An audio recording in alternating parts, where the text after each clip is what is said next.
esse vídeo é relativo à aula anterior, e aí eu queria que vocês vissem porque é necessário. Então, nós vamos ver nesse momento a evolução química. E aí, a evolução química foi uma teoria, né, proposta por Thomas Huxley, mas foi retomada depois por Oparin e por Haldane, Bernard Haldane. Vemos aqui em tempos diferentes, né? Porque Oparin morreu em 80, né? E Haldane em 64. Então, eles analisavam e discutiam, né, a evolução, a origem da vida por meio da geração espontânea. Acreditavam que os organismos surgiam por abiogênese e se desenvolviam com o tempo. Então, nós vamos entender agora essa teoria. Então, as ideias de Oparin. A idade, de acordo com eles, a idade da Terra é de aproximadamente 4,5 bilhões de anos.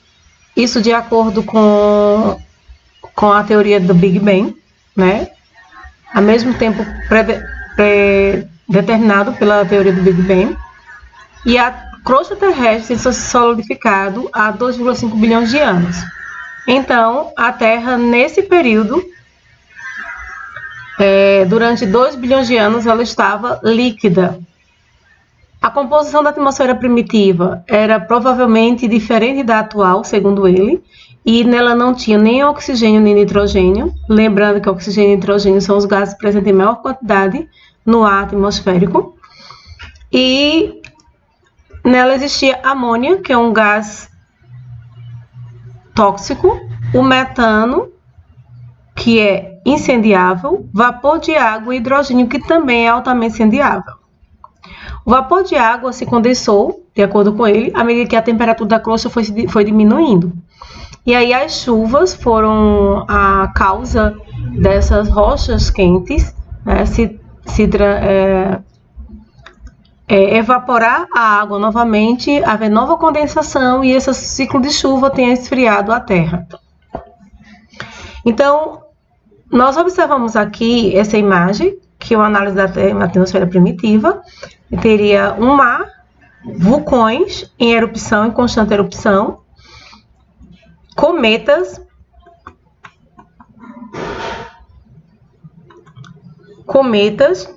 meteoros e gases, e além disso, muita radiação. Então, as radiações ultravioleta e as descargas elétricas, as tempestades, agiram sobre as moléculas da atmosfera primitiva, metano, hidrogênio, vapor de água e amônia, quebrando essas ligações, as ligações que existem na molécula, e transformando-se em outros compostos orgânicos, como, por exemplo, aminoácido. Essa é a ideia de Oparin. E o que são os aminoácidos? Então, aminoácidos são a estrutura para se formar a proteína. Então, aminoácidos e outros compostos, de acordo com ele, foram arrastados pela água até a crosta ainda quente. E aí, lá nesse local, os compostos orgânicos combinaram-se entre si, formando moléculas maiores que eles chamaram de proteinoides. E o que é um proteinoide? É uma proteína? Não, não seria ainda uma proteína, né? Seria um projeto de uma proteína. Segundo eles, a temperatura das rochas tornou-se inferior a 100 graus Celsius. Os mares que foram se formando, as moléculas orgânicas foram arrastadas para os mares, e na água, uma provável, de acordo com eles, o encontro provável dessas moléculas aumentaram, formando agregados moleculares que ele chamou de coacervados. Então, o que são os coacervados? Seres vivos? Não, ainda não. Os coacervados, né, eles seriam partículas de proteína ligados com camadas de água e que eles foram se agrupando, e esse seria o coacervado, um coacervado complexo. Então, esse coacervado, de acordo com o Oparin, pode casualmente atingir a complexidade necessária e aí duplicar-se E aí pode-se admitir, segundo ele, que surgiu a vida. Então, a vida teria surgido de coacervados, que nem chega a ser uma proteína. Nessa imagem, nós vemos como seriam os coacervados. Então, aqui não seria, na verdade, proteína, mas uma estrutura, um aminoácido e solvatação por moléculas de água. Toda essa ligação tenha formado coacervado, que está mostrado aqui e aqui. Mas isso aqui não é uma proteína, isso não é uma molécula de proteína, a molécula de proteína é muito maior. De acordo com esse quadro, nós podemos observar que os gases na atmosfera, né, eram metano, vapor de água, amônia e hidrogênio. Isso é uma representação do pensamento de Oparin. Então, essa atmosfera primitiva tenha sido atingida por raios ultravioleta e descargas elétricas que formaram moléculas orgânicas simples, e aí, com o calor, houve as chuvas tinham levado esse material para os mares, e lá nos mares eles tinham se organizado em moléculas orgânicas complexas, com alteração do pH, o potencial hidrogênio iônico, houve então a formação dos coacervados. Nesse quadro aqui nós temos Miller e Fox, dois cientistas que fizeram experimento, um experimento para representar a atmosfera primitiva e a ideia de Oparin. Então, no laboratório, eles produziram um tubo onde era injetado água. Aqui, esse tubo recebia calor, a água evaporava. Aqui ele recebia os gases, metano e amônia e hidrogênio. Era levado, então, para esse tubo aqui, esse vapor de água, onde recebia as descargas elétricas, e daqui tenham se formado aminoácidos. Esse é realmente o aparelho dele, produzido por Miller. E aqui nós temos a diferença entre os resultados. Então, aqui nesse quadro tem a microsfera de Fox. Fox fez o experimento, obedeceu a mesma sequência do experimento de Oparin e chegou a uma estrutura que ele chamou de microsfera. Oparin fez esse experimento e encontrou o que ele chamou de coacervado. Se nós compararmos, eles são totalmente diferentes. Será que a água que eles utilizaram não já continha esses organismos?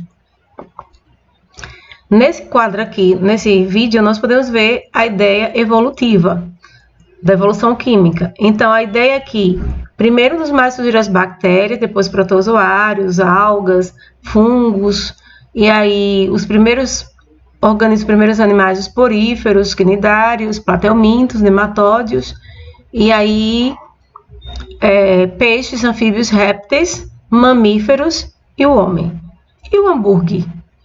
Seria o hambúrguer nosso antecedente? Como apareceu o gene? Então, a teoria da evolução química, ela também analisa o surgimento do RNA e do DNA. Então, para eles acreditam que a primeira molécula informacional com informação genética tenha sido o RNA e não o DNA. Por quê?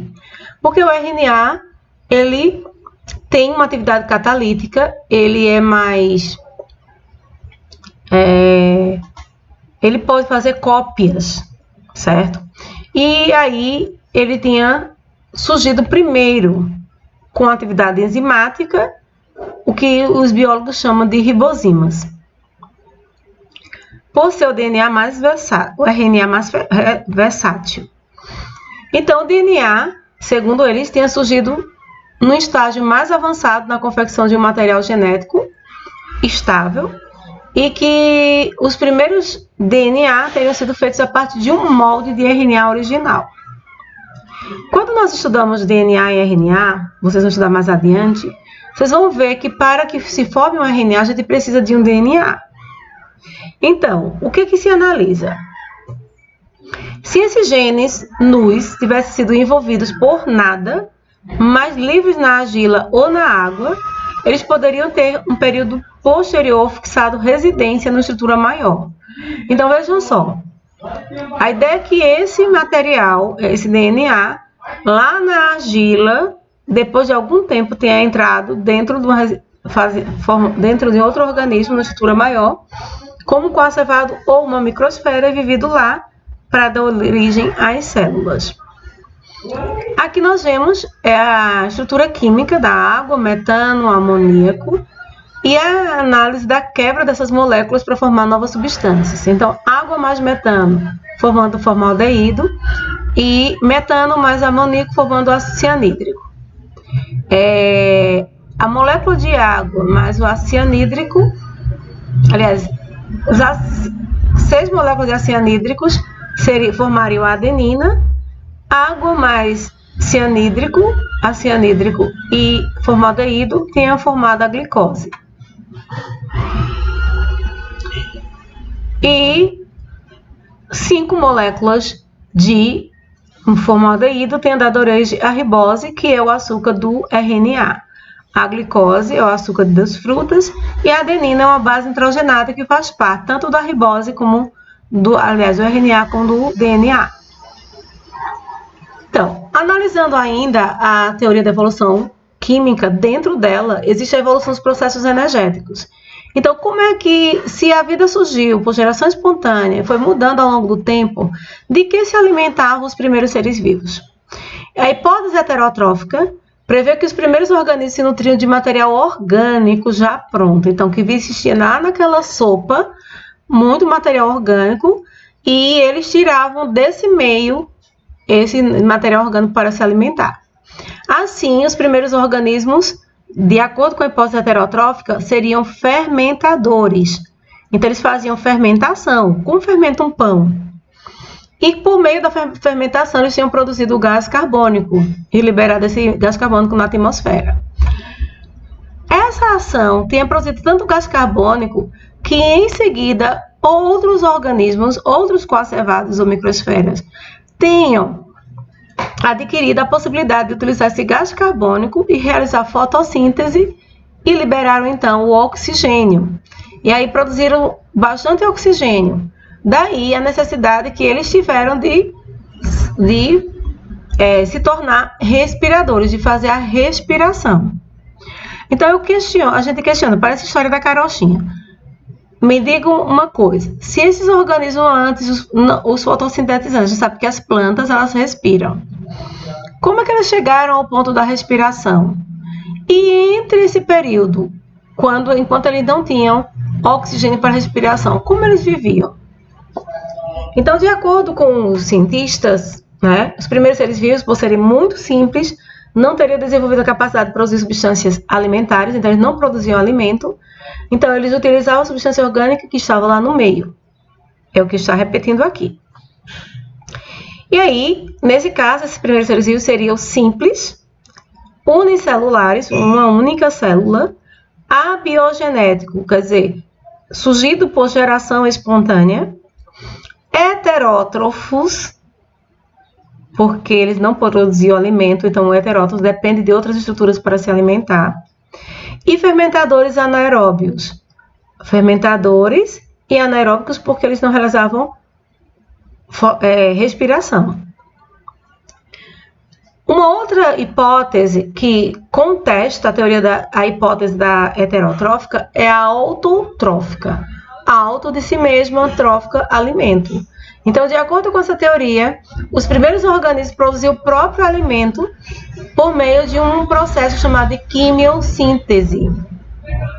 E assim eles seriam quimio-lito-autotrófico. Químio de química, litor do ambiente, rocha. Autotrófico, produzir o próprio alimento a partir de reações químicas com estruturas retiradas do ambiente. Ou seja, eles eram capazes de sintetizar seu próprio alimento orgânico a partir da energia liberada por reações químicas entre os componentes inorgânicos da crosta terrestre. Argumento a favor. Então, na Terra primitiva, não havia quantidade suficiente de moléculas orgânicas para sustentar a multiplicação dos primeiros seres vivos, até o aparecimento da fotossíntese. Então, de acordo com essa hipótese autotrófica, lá na Terra primitiva não havia quantidade suficiente de molécula orgânica para manter a alimentação dos primeiros seres vivos se eles fossem heterotróficos. Então, aqui ele questiona que entre o período da produção de alimento até a produção da fotossíntese seria muito tempo e isso não seria possível. Então, a descoberta das arqueobactérias que vivem em ambientes inóspitos, como fontes de água, as arqueobactérias que ainda existem hoje, né? Então, elas vivem em água quente, águas termais e também lavas de vulcões, né, submarinos. Elas obtêm energia a partir de reações químicas, quimiossíntese, né, entre os componentes inorgânicos da crosta terrestre. Então, essas arqueobactérias ainda existem. Por que elas não se transformam em outros seres? E nós temos dentro desse estudo também a hipótese endossimbiótica. O que é a hipótese endossimbiótica? A ideia nos diz que os primeiros seres eram procariontes unicelulares. Procarionte por quê? Porque o material genético está disperso no citoplasma. Então, essa célula procarionte existia em várias formas. Os procariontes aeróbios de vida livre e os procariontes fotossintéticos de vida livre. No vídeo que vocês viram, esse procarionte seria aquele que cresceu muito. Esse aqui tinham ganhado capacidade de respiração. E esse aqui, capacidade de realizar fotossíntese para produzir o próprio alimento. Essas estruturas, então, vieram morar dentro do organismo procarionte e ele chama de procarionte simbiótico. Simbiótico porque simbiose quer dizer troca, endo, dentro, simbiose, troca de favores. Então, os organismos viveriam dentro da célula procarionte, fazendo troca de favores.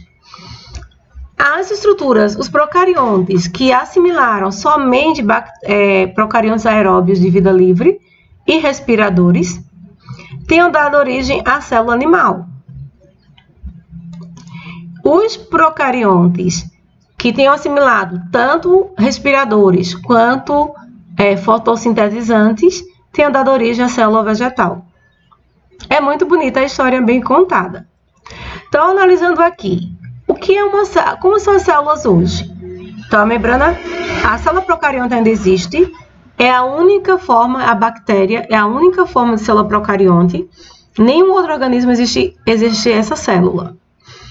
E aí nós temos a parede celular, a membrana plasmática, o citoplasma, o núcleo circular, certo? E ribossomos. Esse seria a célula procariótica que teria assimilado mitocôndrias, organismos respiradores. E tenha formado a célula vegetal. Animal, aliás. A célula animal, porém, ela é formada por um núcleo separado do citoplasma, material genético dentro do núcleo, várias organelas, bem diferentes dessas, só tem ribossomos, e entre essas organelas, a mitocôndria. A célula vegetal, ela tem parede celular, membrana plasmática, ela tem citoplasma, um núcleo separado do citoplasma com material genético, várias organelas, inclusive ribossomos, e entre eles, mitocôndrias e cloroplásticos seriam os organismos fotossintéticos. Essa teoria da evolução e diversificação da vida, ela ainda analisa, né, que esses seres, aqui nesse quadro, os procariontes tenham surgido há 3,7 bilhões de anos. Então, eles teriam surgido enquanto ainda não havia solo, não havia ainda uma parte sólida na Terra. Então, esses organismos tinham surgido lá. Esses procarióticos tinham se transformado em eucariotos há 3,2 bilhões de anos. Observe que seria 5 bilhões de anos para que uma célula procariótica se transformasse em eucariótica. Essa célula eucariótica tenha se juntado mais bactérias aeróbios, ou seja, organismos respiradores, e tenham dado origem, que seriam as mitocôndrias, tenham dado origem aos animais e aos fungos. Isso há 1,2 bilhão de anos. E há 1 bilhão de anos depois, esses mesmos seres eucariotos tinham também se ligado aos cloroplastos, que são as estruturas fotossintetizantes e dado origem às plantas. De acordo com o que nós estudamos anteriormente, analisando as características das plantas, nós vimos que dos seres vivos, nós vimos que os seres heterótrofos, que é o caso dos animais e dos fungos, eles dependem dos seres autótrofos. Como é que esses organismos, animais e fungos, teriam vivido, prestem bem atenção, durante 2 bilhões de anos, até que se formassem as células eucarióticas com cloroplastos, realizando fotossíntese dando origem às plantas. Então, isso tem acontecido há 500 milhões de anos, de acordo com o que eles analisam. Então, nós teríamos 500 milhões de anos de diferença para que isso acontecesse.